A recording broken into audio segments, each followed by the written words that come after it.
Hello and welcome back once again to Organic Cardboard. My name is Owen Kniep and today I am over at Sean's house and we just got finished playing the new game from Stonemaier Games, Apiary.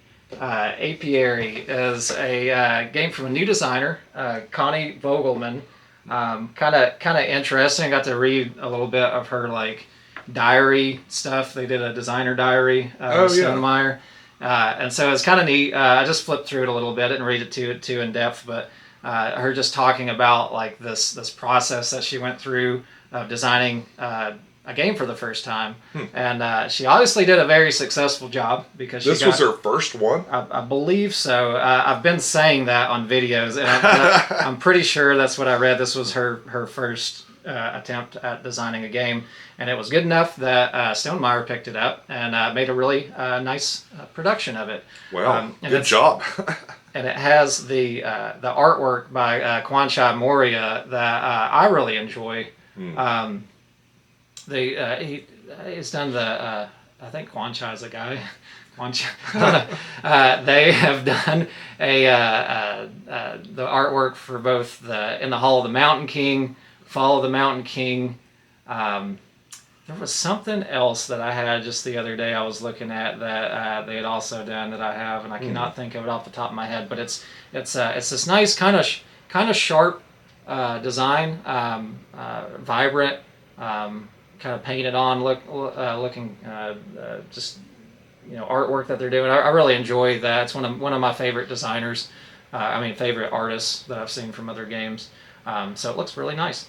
In Apiary, if you don't already know, Apiary is this theme that you are bees that have kind of inherited the earth after the humans destroyed themselves or otherwise went extinct, and they have evolved through generations and become spacefaring bees that are out hiving it up in space and colonizing the galaxy in a very successful and cohesive way, because bees all work together and humans don't work so well together all the time. So they've been pretty successful, a lot more successful than we have. And so what you're doing is it's a Euro game that it's a fairly simple Euro game. A lot of mechanics that you might have seen in other games, plays pretty quick, and you're basically just building out somewhat of an engine or chain of reactions that are happening as you go. You're placing workers down that level up as they kind of age, and then they eventually have to hibernate when they get too old. You get new workers out, so you have this little, somewhat of a cool gimmicky, gimmick sort sounds of a bad. Life cycle of a bee. Yeah. Of a space bee. Gimmick kind of sounds like I'm giving it a negative, but I don't mean that in a negative way, but they have this little mechanism thing with these bees where they just roll over in power, which is kind of nice to have like a little square cube thing that they're using. Sort of a level up mechanic, I guess. Yeah, and it just works really well. You flip your bee over to one side. They don't tend to fall over easily either because they got a nice square base. So it allows you to just very easily show what level they're at as you're taking actions, and you can take stronger actions as they get higher in level, but eventually they have to go to sleep. They get tired. And then you have to get new, fresh workers out because the sleepy, hibernating ones are not going to get up and do any more work. And hibernating moves the game along by taking up these spaces down at the bottom, and once all these spaces are done, we each play one more turn, and then it ends the game. Yeah. So that process of them leveling up and getting all the way up to 4, and then eventually coming back and things being placed here, your little hibernation tokens, is that what they're called? Yeah. That eventually ends the game and moves the game forward. Is there another way to end the game? Well, it's either so you have sections for the hibernation cone, they call it, and it's got, like on this 2-player game, it's got, 5, 6, 7, 8 spaces on it. Yeah. So the most likely end of the game is that it's going to be as soon as that hibernation cone is filled up, everybody gets to take one more turn.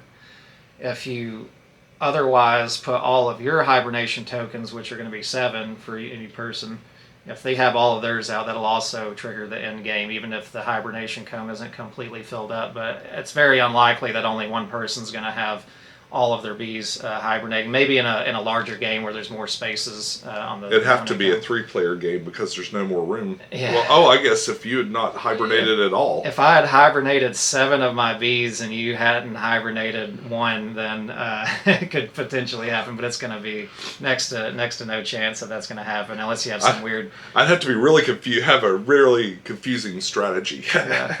So maybe if you had some like game-breaking abilities through cards or something that lets you like cycle up your character. I don't know. Maybe there would be some weird way that could happen, but it's not very likely. But yeah, you have a lot of tiles that are involved with the game. They're either going to be ways to produce resources or score points, or to just give you ongoing effects that benefit you in one way or another with other mechanisms in the game, or to convert resources or things like that. And so you'll have a hive board that you end up being able to place all these down on, and you'll get points for filling them up. You can extend your hive board by growing out extra sections as well. It's almost like some extended spaceship area or something like that. So cat's coming in. But that all works really well. Plays pretty quick, and it's a nice game. What did you think of it? Oh, I really, really liked it. Yeah. It reminds me. There's some games that this reminds me of, and I can't quite put my finger on exactly which one it is. But it's got a really interesting way to, and a very straightforward. Okay. Okay. He's wanting to. It's like, get me in there. He wants to be part of the action. Be part of the video. Internet loves cats anyway, so. Well. Oh gosh, what's wrong, buddy? Okay. He doesn't know what he wants. Well, not you. All right. So yeah, it's got a really innovative. It doesn't do things that I haven't seen done before. Maybe maybe innovative is the wrong way to put it, but it's really easy to pick up. I love medium weight. Yeah. And that's how Jamie Stagmeyer describes this as a medium weight Euro. Mm-hmm. Now I really appreciate those. Sometimes the big ones are a little too much for me to grasp. Yeah, or they'll just be a little like overly brain taxing, kind of burn you out. This game doesn't burn you out. No. And I enjoyed kind of finding my way into points and stuff, and the way I'm immediately ready to just play it again because there's so many options here, so many ways it could have gone, and I'm curious, like, if I just done this first and then that, then or. You're going to get a lot of uniqueness just in these tiles that come out that populate. There's a lot of these. Are they all different? Yes. Yeah, so there's a huge stack of these tiles. And, I mean, some of the farm tiles they seem to somewhat repeat themselves. I don't know if there's just really common elements in them, so I don't know if all of them, like, are completely unique or not. But definitely all of the recruit tiles and the development tiles are unique. And you'll only get, like, we played...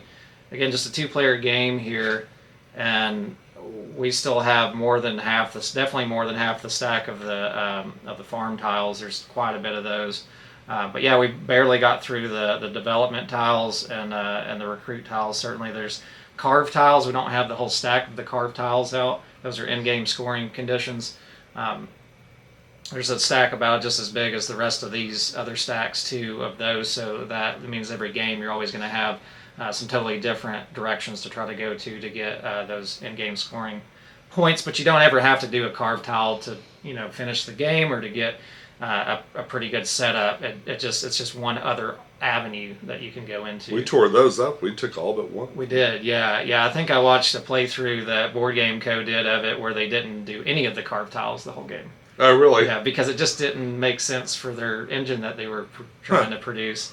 So, and some of the carved tiles they're gonna give you points in a way that doesn't make sense for how your board is set up. So I could see how that would potentially be something that you just wouldn't worry about. They're hard to get to, so there's that.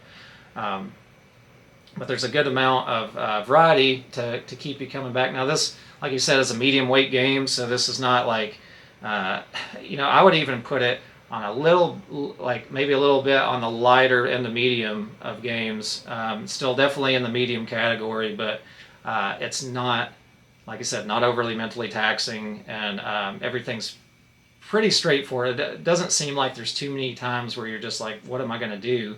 Even when you are like, what are you going to do? It's usually pretty quick that you can find that avenue of like, well, this is what makes sense for me, my board, and what I'm trying to accomplish. So that's nice that there's not a huge amount of like, AP potential with this game. Yeah, that take one action and go. Yeah. That whole I love it when they do that. Like it makes Scythe so much. When I'm playing that, Oh yeah, I a lot like more just digestible. yeah. I just concentrate on the one thing that I'm going to do right now. The Scythe is definitely a more complicated game than this. This is still, it looks like kind of a lot of, just like most Euro games, it kind of looks like a big smattering on the table.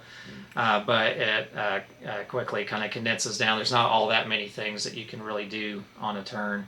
And like I said, the mechanics are pretty similar to things that you've already seen. The only thing that's probably really unique to the game are these little worker bees and the way that they kind of level up and go away and have to be grown to come back. You're always limited to 4 of them, but you'll have ways to like reproduce these bees back into your hive. And that's neat. It feels cool. These little I guess miniatures that you call these. I don't know. They're kind of more than a meeple, but game component. Yeah, they're almost more than a meeple, but less than a full on miniature. These are neat. They look neat. They feel nice to use. They have a good tactile, whatever you want to call it, and the aesthetic of them. They're kind of fun. So that's a neat way to make that worker placement a little more unique. And they're shaded. Mm-hmm. They are shaded kind of like Unmatched is. They have a little wash on them, so they're not just little pieces of plastic. Mm-hmm. They've actually had a little bit of work done on them that makes them look aesthetically a lot better. Makes it easier to read for sure. Oh yeah, definitely. Yeah, nice little touch. So, super simple, just a real basic little dirty wash on them. So that was nice. But yeah, I've played. Again, a few solo games of this. Plays very similar solo as it does playing 2-player. I think you end up kind of going in your own avenue regardless. Like it's not, there's certainly some interaction. Like you'll see like, oh man, if I let him get that tile, that's going to be like super good for him. So there, and especially right maybe in the very beginning of the game, like there's some tiles that are going to give you direction for the rest of your game. Like something that maybe gives you like points for, I don't know, for all the farm tiles that you have or something like that. And so you might be like, oh, I want to get that tile. And then if they get it, then you're like, well, now I'm going in a totally different direction. So things like that might happen, or they might have a particular engine that they're kind of going for on their board, and you see something like, man, that's going to give them like 16 points if they take that. So then you try to hurry up and grab it. Like there's this one tile that I almost mentioned for you to grab, where you had all of these exploration tokens, and this one for only 1 wax would give you 1 point on every one of your exploration tokens. Oh. So that would have given you a good little chunk along with it. And anything that scores, 8 or more points is pretty big points in the game.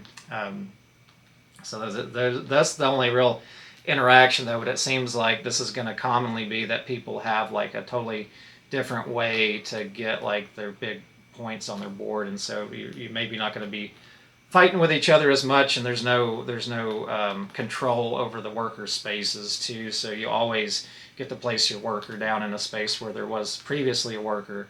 The only negative to that is that you are now helping them to upgrade their character faster, their worker into a stronger level worker that lets them do the big actions on the board. So that's the only caveat to like trying to go to a space that somebody's already been at. But so that makes the game pretty friendly, though. I think it's like it doesn't feel there's never any. I'm not saying there's never any point, but like it's probably not going to be common on this to have like those real aggressive plays where you're kind of fighting over a space or something like that. Oh, and that mechanism where you bump out. Yeah, that's kind of unique too. Yeah, like usually with worker placement, when you put your worker down, that spot's occupied until you pull it back or into the round or whatever brings them out. Mm-hmm. With this one, it knocks it out and levels it up. So not only does it clear a spot away for you, but you're also helping them out. So there are definitely times where I don't want to knock him out because I know that his next move is going to take that leveled up thing and then do something else I want to do. So. Yeah, and they give you some options with that, like when somebody bumps your worker out of its space. then you have the option at that point to immediately level them up to that higher level, or you can put them in a special landing area spot on your docking map, and that will allow you to take a production afterwards. So you're either placing workers on your turn, or you're regrouping and taking workers back off the board, and you regroup them. You'll often have farm tiles that can produce something for you, either resources or points, and so you can activate those with those people that are in your landing area, those workers in your landing area. So there's it hasn't come up too often that I've wanted to do that, but like if I had a particular resource I was going to need to have to get, and they bumped my one worker off the board that I needed to have out in order to get the pieces, the resources I needed, it gives you those options. And whenever you do that regroup action, that worker's still going to get to level up. So, but that's kind of neat though. That's probably my favorite thing about this game is that unique nature of the worker placement, the upgrading, the bumping, and all of that, and just the way that whole mechanism kind of plays itself out. That's fun, and it feels really nice. I feel like if you've ever played a Euro, then you'll pick it right up. Oh yeah. It did come with player aids. I didn't find myself needing them, but it's got a player aid with a description of the different types of resources. There's a fair amount of icons in this. They're all real intuitive, though, and most of them are resource types. And then a description of your turn, and maybe some in-game scoring and stuff on this. So. Yeah, I didn't find myself using those even in my solo plays either, hardly at all. They do have a nice appendix for the rule book. So certain tiles, it's a little bit confusing because they'll have their iconography pointing to the actions that are happening on that tile, and sometimes it's a little confusing what they mean by how they have it placed with arrows and things. But you can flip to that appendix, and it has every one of the tiles and all of your factions and their special abilities and how those play out in a little more detail. And that's been really useful. I might get it out like few times, 3 times or something in a game to just flip through. It's definitely handy if you got just so many of these. So it's many not like ones. Yeah, it's not like there's 20 of them and you'll eventually know what they all are. I have a feeling every game you probably see something you haven't noticed. I found that after about 3 games playing it solo, I went through almost every one of the components. Oh, okay. So I actually, like every time I was playing, I left all the ones I discarded from the previous game and then just played with the new ones and did that twice. I went through almost everything. There was still a stack of carved tiles that I hadn't gone through, probably another 10 or so of those that I had not gone through. But I got all the way through all the cards. I saw all of the tokens on the advance tracks. So that was maybe I didn't get through all the development tiles. I'm not sure on that one, but yeah, if you play the game several times, which isn't going to be too difficult because I don't know what time we didn't time when we started, but this was an hour and a half maybe. Yeah, it felt like an hour and a half. Yeah, something like that. Yeah. We had some interruptions and stuff too, so it's always hard to tell. And plus, we're filming it, so that always adds like an hour to everything we do. It does add a bit, but it's nice to be able to get a game that's got some chunkiness to it like this, but also get it like done in a reasonable amount of time. You could very easily play 2 games of this in a row without being like too much. It wouldn't be like, people wouldn't be like, oh God, do we got to go through that all over again? It's like, okay, let's just run through in one more. Maybe 2 games. That's probably take a break after that. But it feels really good with the timing of it. It wraps up pretty fast. Yeah, if you're looking for a good kind of chunky game that doesn't take a lot of time and is more accessible to maybe people that don't play these all the time, I think this is a great buy. Yeah, it's probably not a terrible entry into just Euro games in general. Oh yeah, I'd love it if this was my first Euro.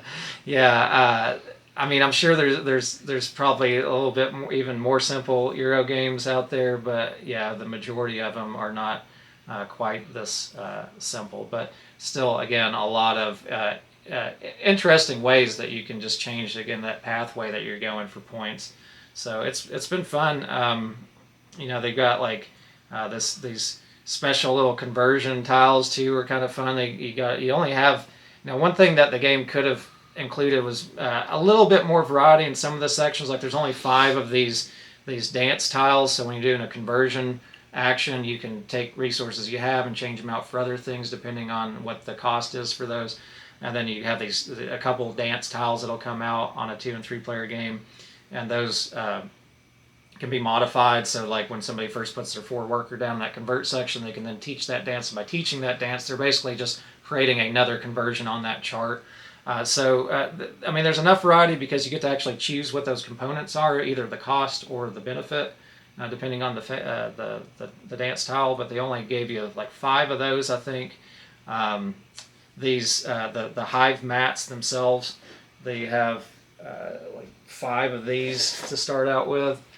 They're just like the way that your board's initially going to be set up, and some of the bonuses you'll get when you place tiles. So it's neat that these are all unique, and they do feel pretty unique. I've played with different ones every time so far.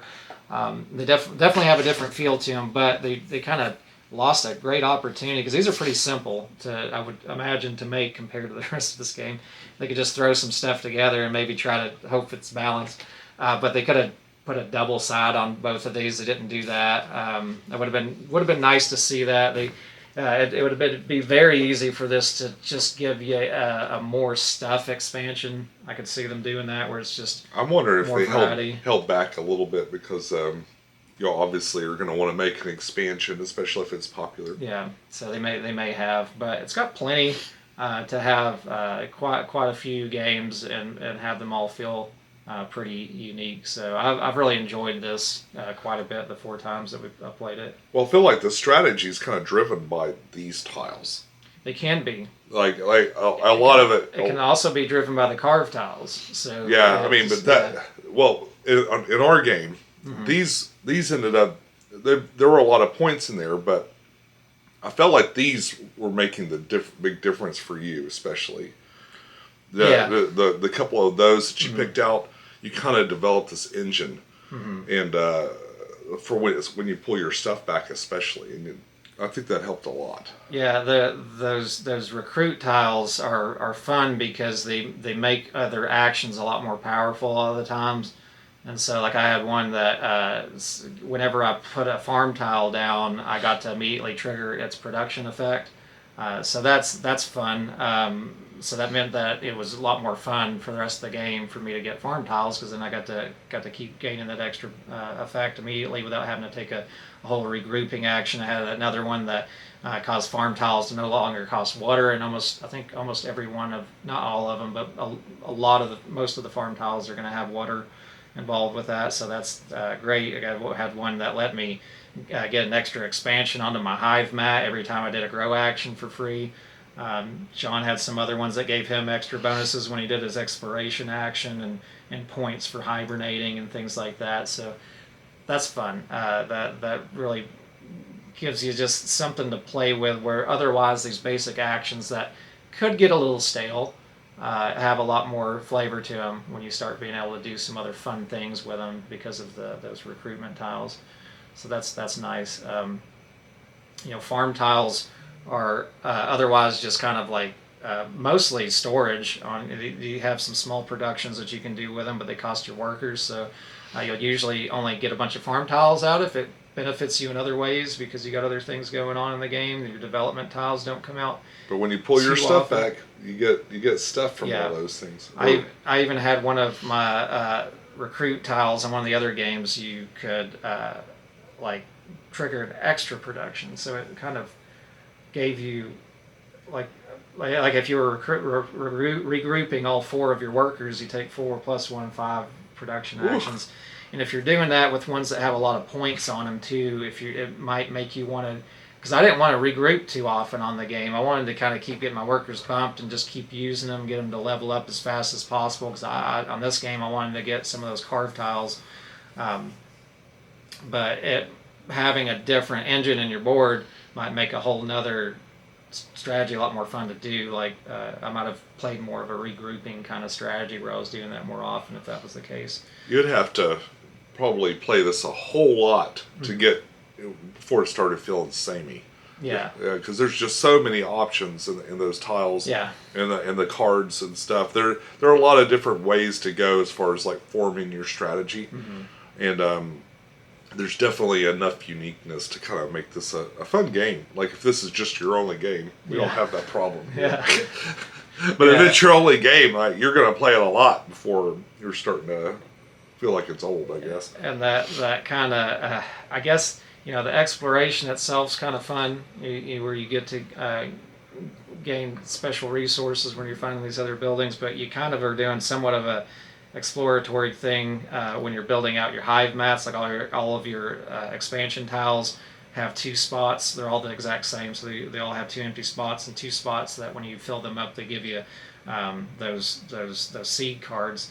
And those seed cards are like, they've got like 3 different effects that you can do with them. You can get them for any random resource, or they have some special ability that you can play them for immediately, or you can potentially plant them later on if the points make sense, the scoring. So that's kind of fun, though. As you're building your hive out, you're placing those down, and then you're like, oh, what am I going to get? That kind of like, like excitement of like, oh, I might get something real good. Let's see what it is. Ooh, I'm going to use this for something, that kind of thing. So I actually ended up having a kind of a pile of them in my hand on this last game, but it feels good though. They give you little cookies on your hive mat that kind of keep you interested in filling it up. It's neat. Yeah, yours had some neat ones where it lets you build some tiles for super cheap. So, but you had to connect them together, so you had to kind of branch out to get to those, and then you could kind of chain those together. So you find yourself making choices based on like the bonuses and really taking advantage of your abilities that the mat gives you. It's pretty nice. Yeah, so I don't really have anything bad to say about the game. Like if you're looking for like a real chunky kind of Euro game, this isn't like super, super involved. Like I don't feel like at the end of this game, I don't feel like, man, I really invested myself into that game. You don't have that level of like completion, I guess, to it. It feels like you did what you could, and you had fun doing it. But otherwise, just the only other like little knocks or things like, I don't know. Again, I really like Quan Chai Moria's art, but some of the choices, like I feel like your hive could have maybe been set up in a way where the whole thing looked like one big ship, and these could be like additional ship chunks. But meanwhile, they're kind of just miniature versions of the little section of your ship that's already on your hive board. So a little bit of an odd art choice for that. And then the fact that they didn't take the easy route of having like the front and back sides to your hive boards. You only have 5 total, so those are going to get, I don't know if stale is the right word, because maybe they still have fun interactions on the board, but those are going to get a little samey after a few games if you played through them all. Those limit the options a bit. Yeah, just a little bit. But otherwise, the components are really nice. You got nice wooden pieces for all this stuff. It feels like what it's supposed. It looks kind of shapes what it should be. The wax and the honey pots and all that, and these little hibernation tokens work pretty well. They kind of feel nice. I don't know why. They're just flat pieces of cardboard, but they kind of have like this little. It kind of looks like a little dried up bug that you're setting down right there. It does. It looks like it's cocooned or something. Yeah.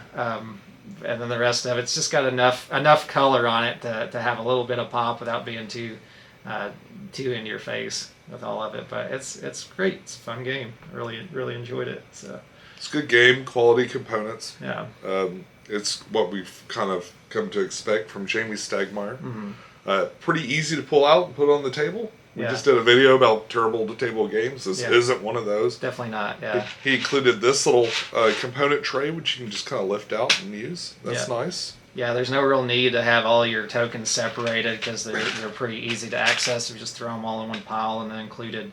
And there are not so many different ones. No, it doesn't take you any time to fumble, get through there and find the one that you're looking for. But yeah.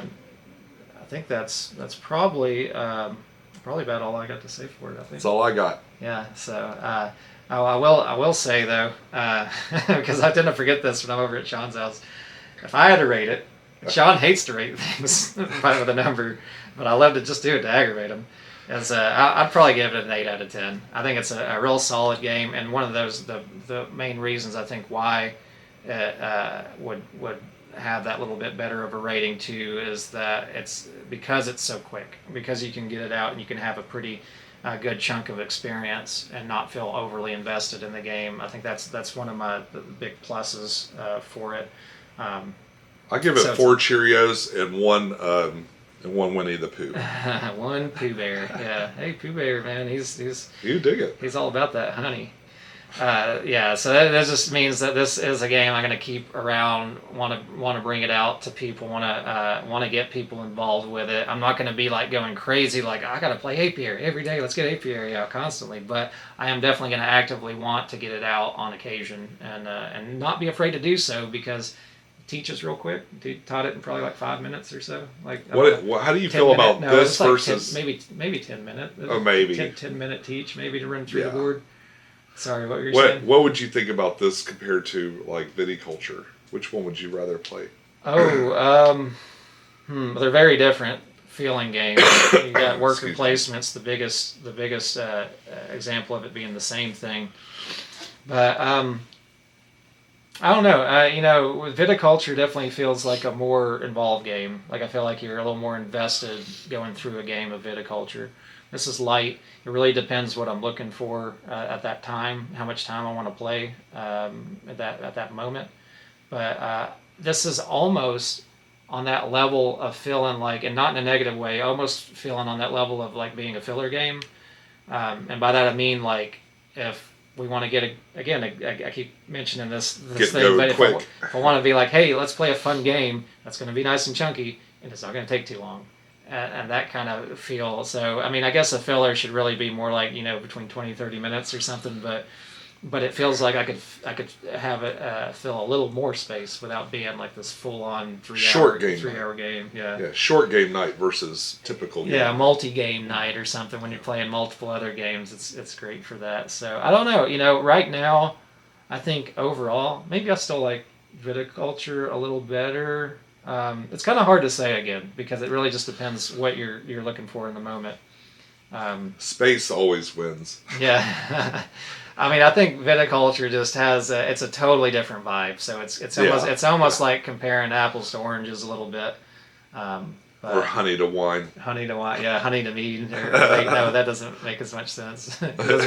Mead to wine, yeah, there you go. That's what it was. Yeah. Mead, comparing mead to wine, similar enough but very different. All right, but anyways, guys, thank you so much for stopping by. I hope you guys find this review somewhat useful. If you enjoy this kind of content, a couple of those free clicks on the screen really help support out channels like mine and like Sean's. So we really appreciate it so much when you do. But as always, do what is right for you. And until next time, I hope you all are having a wonderful rest of your evening. We'll see you on the next video. Take care and have a great day. Bye-bye. Bye.